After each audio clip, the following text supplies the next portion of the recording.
The Jack Benny Program.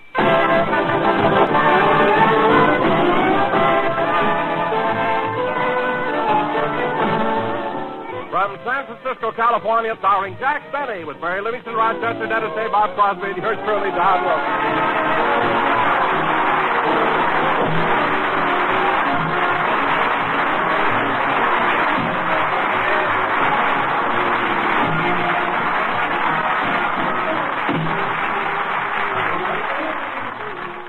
Ladies and gentlemen, as you probably know, our little star is currently appearing here in San Francisco at the Kern Theater. At popular prices. Continue, Don. It has been said that Jack Benny has made more people laugh in this town than any other comedian. That's right. And now I'd like to bring you the man who said it, Jack Benny!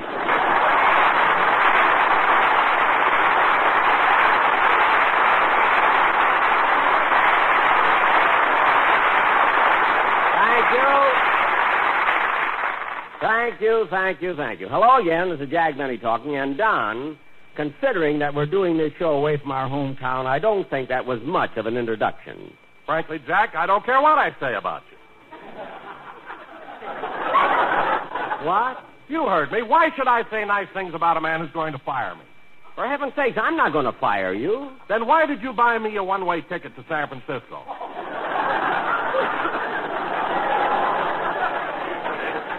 Because I couldn't get reservations back. Look, if you don't believe me, then get your own transportation back to Los Angeles and charge it to me. Okay. I'm going to make reservations for my return trip on the TWA bus. Bus? Look, Don, the TWA is an airplane. It flies. Not when I'm on it.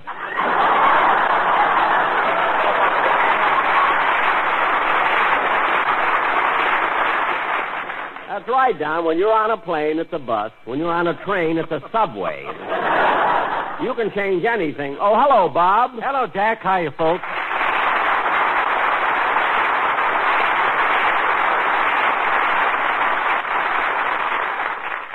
Say, I'm sorry I'm late, Jack, but I was writing a letter to my wife, and I didn't notice what time it was. Oh, that's all right, Bob. I sure missed the family. I was so lonely I felt like calling June and having her fly up here with all the kids. Well, why didn't you? Oh, I don't know. 2 weeks in a hotel with my wife and 5 kids. Gee, that could run into quite a bit of money. But, Bob, you're with me. If you miss your wife and 5 children, I insist that you call them and have them come up here. I'll pay for it. The trip? No, the call.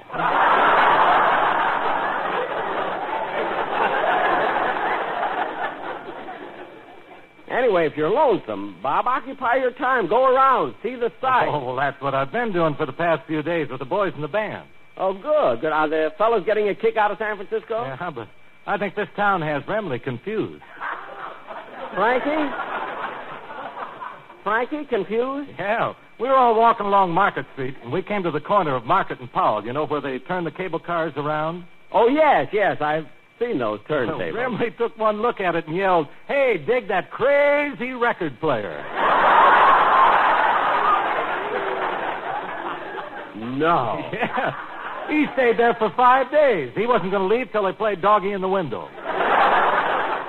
Remley wouldn't leave. What did you do? Well, we got the motorman to bark 3 times, and Frankie was happy. Well, that is one of the silliest things. Come in. Hello, Jack. Well, Giselle McKenzie.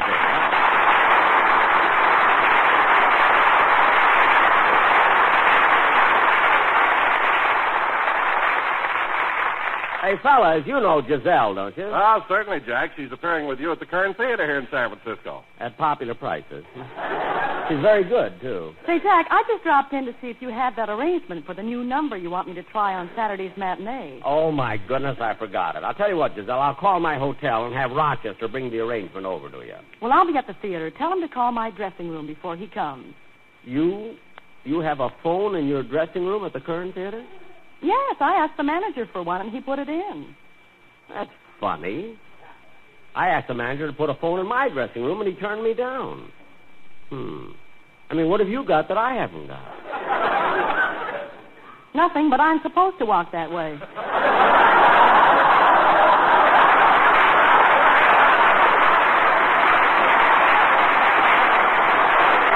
All right. Well, look, I'll go out in the hall and call Rochester. There's a phone booth out there. I'll be right back. Gee, that Giselle is a cute girl. So pretty, too. I think she likes me. Last night after the show, she came into my dressing room and ran her fingers through my hair. Boy, was she surprised when I walked in and caught her doing it. I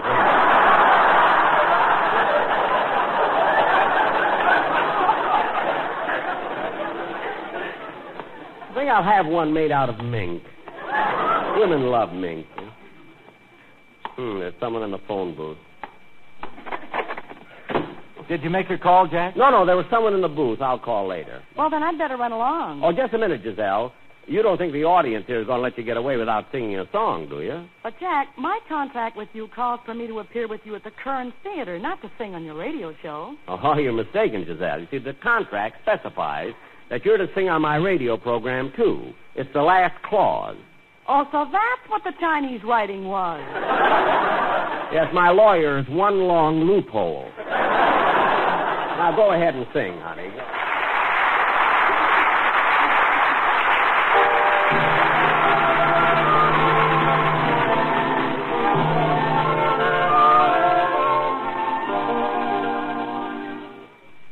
Pretend you're happy when you're blue. It isn't very hard to do. And you'll find happiness without an end whenever you pretend. Remember, anyone can dream,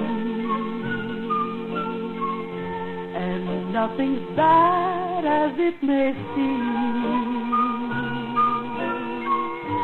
The little things you haven't done could be a lot if you pretend. You'll find a love you can share, one you can call all your own. Just close your eyes, he'll be there. You'll never be alone. And if you sing this melody, you'll be pretending just like me. The world is mine, it can be yours, my friend. So why don't you pretend? You'll find a love you can share, one you can call all your own. Just close your eyes, he'll be there. You'll never be alone. And if you sing this melody, you'll be pretending just like me. The world is mine, it can be yours, my friend. So why don't you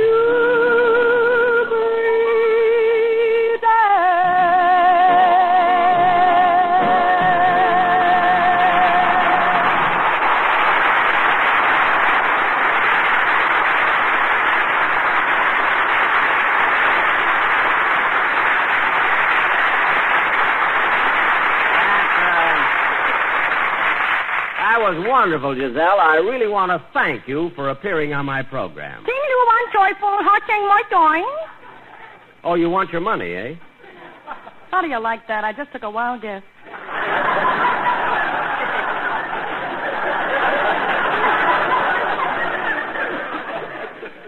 You know, that's real cute, Giselle. You know, folks, we had the toughest time getting that Chinese line past the censor, you know.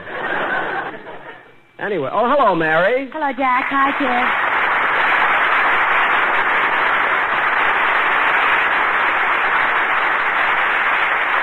Well, Mary, how are you enjoying yourself here in San Francisco? Huh? Oh, fine, Jack. But the funniest thing happened yesterday. What was it? I got on the cable car at the corner of Market and Powell, and when I gave my fare to the motorman, he barked at me 3 times. No. If you don't believe me, ask Bramley. He was lying right there on the sidewalk. Mary, a man with his eyes closed is not a witness. Oh, hello, Giselle. Hello, Mary. Giselle, have you been having a good time in San Francisco? Oh, a wonderful time, Mary. I've been everywhere. By the way, have you been up to the top of the mark yet? Well, Jack promised to take me up, but he still hasn't. No, I'm a little afraid to go up there. I get dizzy, you know. So high. Jack, it isn't. He's talking about the prices. Oh, stop. Say, Jack, when are you going to get me that musical arrangement you want me to rehearse? Oh, yes. Excuse me, kids. I'm going out and phone the hotel.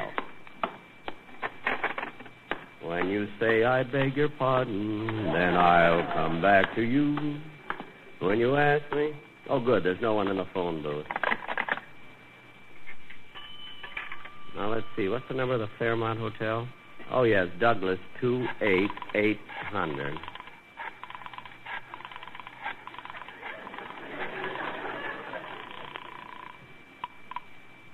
Fairmont Hotel, Nob Hill, overlooking the bay in San Francisco. Operator, I'd like to speak to... Every room suited to your taste. Bachelor apartments, bridal suites, coffee shop, and spacious lobby. Operator, I'd like Elevator service, room service, tailor shop, jewelry shop, and radio in every room. Operator, I'd like to... Also, writing paper, pen and ink, and combination writing desk that folds up into a dresser. Operator, will you please get me the number... Daily rates, weekly rates, monthly rates, and travelers' checks cash without question. Now, look, In operator... San Francisco, the only place to live is a Fairmont Hotel, Nob Hill, overlooking the bay. Operator, I'm trying to get... I'm sorry, your 3 minutes are up. Goodbye.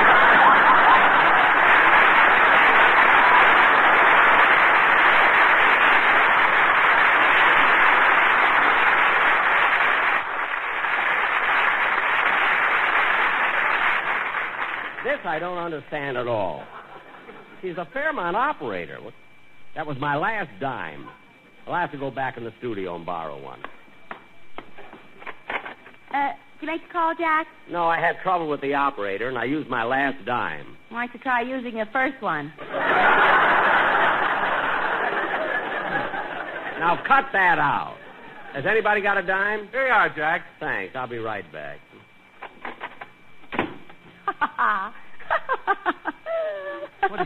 What are you laughing at, Mary? You know, Bob, Jack always has trouble wherever he goes. Well, I didn't know he had any trouble here in San Francisco. Oh, then you don't know what happened to him yesterday morning. No. Well, wait till you hear this. Jack was asleep in his suite at the hotel, and Rochester was getting ready to wake him up.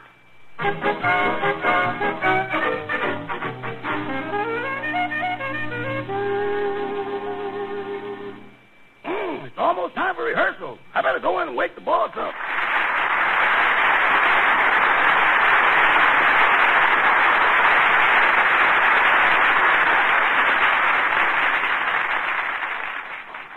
But then he's been doing so many shows, he needs a little rest. Hello, Mr. Benny's room. Star of stage, screen, radio, and television, but will work for anything that jingles, folds, or has a trade-in value. Who's calling?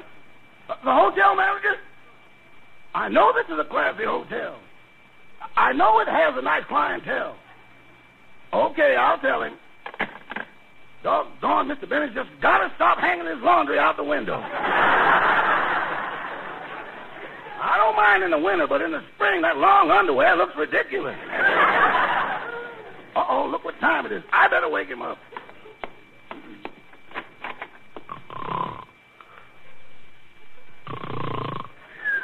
My. Just look at him lying there so nice and peaceful. Oh, Ava.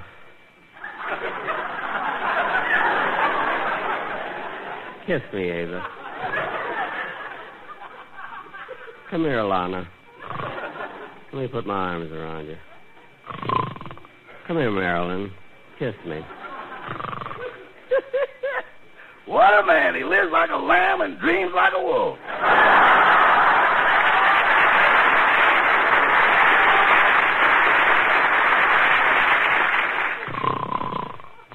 Boss, wake up. Huh?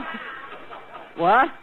Oh, it's you, Rochester. Yeah, how'd you sleep? Oh, not so good. That dog in the next room was whining all night.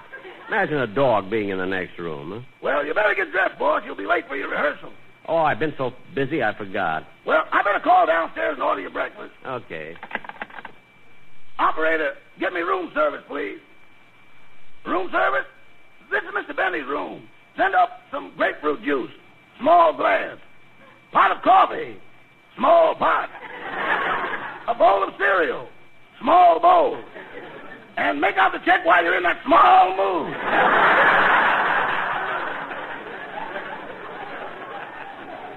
And you better send up a couple of fried eggs. That's right. Okay, Mr. Benny, I ordered your breakfast. Good. Now, Rochester, I want to wear my blue suit tonight at the theater, so please press it, will you? But, boss, you know there's valet service in this hotel, don't you? Of course I know, but what do you think I've got you for? Me? Yes, you. Well, listed alphabetically. Attendant, actor, auto mechanic, barber. Look. Bartender, butler, bodyguard, bellhop, busboy. Look, Rochester. Cook, chauffeur, companion, charwoman, chambermaid. Rochester. That's I enough. got more viewers than the federal government. Now, Rochester. Now, stop with that talk and start pressing my blue suit. Okay. Doorman, dishwasher, dust. Rochester, stop complaining. You don't do so much. All I know is, anytime somebody asks me to shake their hand, I got to put something down. Now, you know that's not true. Anyway, I've got to... Come in. Room service with your breakfast, sir. Oh, good. Put it right here.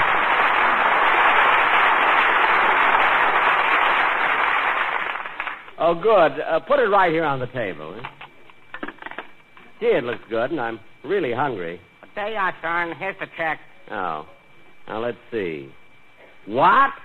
$1.40? Why, that's outrageous. Want me to call your lawyer? No, one long loophole is out of town. Waiter, how in the world could this be $1.40? Let's see, 35 cents for orange juice. Isn't that awfully high? Well, you see, sir, we don't grow oranges here. They come from Florida. So what? I don't have to pay for their vacation.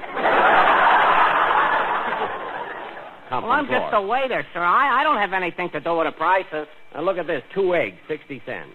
Do you realize that's 30 cents an egg? Yes, sir. 30 cents for one little egg. What's in an egg that could make it worth 30 cents? Well, it's a whole day's work for a chicken.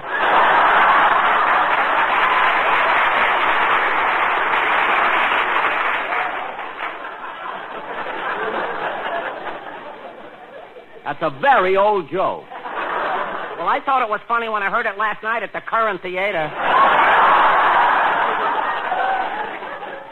At the Current Theater? At popular prices. I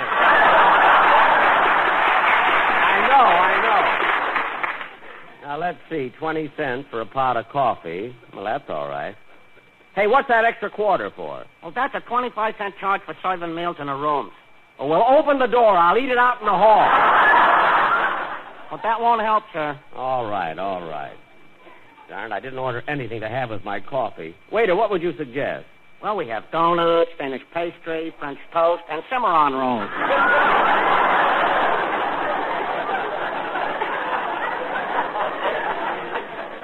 Well, never mind. I'll drink my coffee without anything. Yeah, okay. Goodbye. Wait a minute. Here's a tip for you. Oh, boy. This is wonderful. This is marvelous. Thank you. Thank you so much. You're so very generous. Wait a minute. I only gave you a nickel. I know, but when you're not happy, just pretend. Get out of here!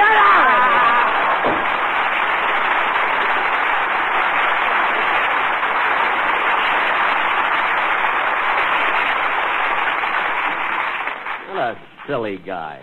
Now, Rochester, let's get... I wonder what he forgot. Come in. Hello, Jack. Oh, Mary, I thought you were the waiter. I didn't expect to see you at a rehearsal. Well, I came over because I wanted to see you alone. Why, anything wrong? Not exactly, but I was looking at the script for Sunday's program. And, Jack, I wish you'd tell your writers to stop writing things about my sister Babe. She's sensitive. But, Mary... Like the thing they've got in this script. I'm supposed to say that it takes Babe longer to make up her face because she has to powder her noses. But, Mary, it's just a joke. If they want a joke, let them make up something.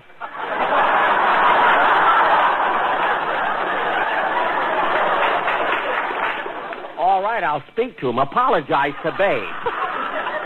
And another thing. I noticed in going through the script you plan to play your violin on the program. That's right. I'm going to play my violin. Again! Yes, again. Oh, Jack. Nobody wants to hear you play Love and Bloom. Mary, I've learned a new one. It's called Pretend. Now, wait, I'll get my violin and I'll play it for you. Here it is, boss. Now, wait.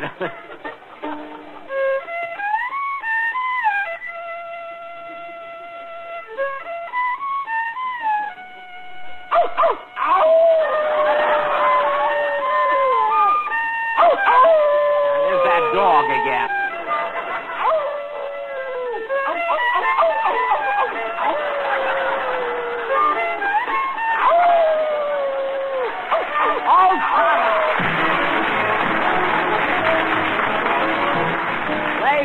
Ladies and gentlemen, that concludes another program, and next Sunday we'll be doing another broadcast from San Francisco. I want to thank Giselle McKenzie for appearing on my show tonight. Well, it was a pleasure, Jack. And don't forget to tell the people about your stage show. Oh, yes, ladies and gentlemen, we'll still be at the Kern Theater for another week. At popular prices. Oh, yes. Good night, folks.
Listen again next week to the Jack Benny Show. Don Wilson speaking. This is the United States Armed Forces Radio Service.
You've been listening to the OTR Gold Network.